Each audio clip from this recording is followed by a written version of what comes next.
नमस्कार माझ्या मित्रमैत्रिणींनो, प्रीती अकॅडमी मध्ये तुमच्या सगळ्यांचं सहर्ष स्वागत आहे।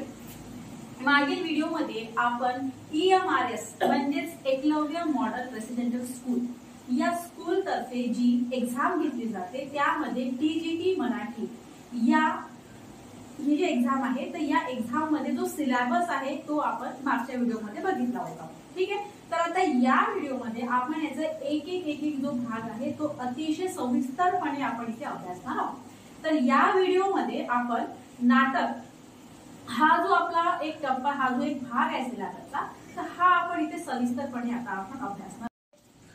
कादंबरी, कथा, निबंध या साहित्य प्रकाराप्रमाणेच नाटक सुद्धा एक साहित्य प्रकार आहे। ओके, तर आता आपण इथे बघू की नाटकाचा जन्म कसा झाला, त्याच्यानंतर नाटकाचे भाग कुठले कुठले प्रकार त्याचे आहे आणि वेगवेगळ्या विचारवंतांनी नाटकाच्या कोणत्या कोणत्या व्याख्या केलेल्या आहेत हे सर्व आपण इथे आता अभ्यासणार आहोत। सर्वप्रथम बघा, भरत मुनींनी नाटकाला पंचमवेद असे म्हटले आहे। आता नाट्यवेद हे कसे निर्माण झाले ते बघूया। तर बघा, ऋग्वेदामधून कथा, सामवेदामधून संगीत, यजुर्वेदामधून अभिनय आणि अथर्ववेदातून रस घेऊन नाट्यवेद तयार झाले आहे।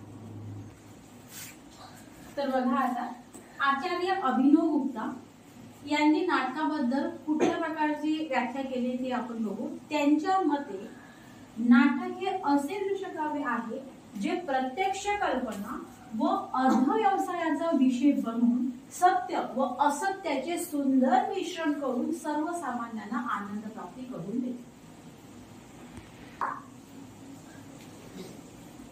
प्राध्यापक नासी फडके या प्राध्यापकांची आपण व्याख्या बघूया। त्यांच्या मते रंगभूमीवर नटांकडून अभिनयाच्या व भाषणाच्या द्वारे लोकसमुदायात सांगितलेली कथा म्हणजे नाटक। ओके, अशा वेगवेगळ्या विचारवंतांनी नाटकाच्या वेगवेगळ्या व्याख्या लिहिलेल्या आहेत।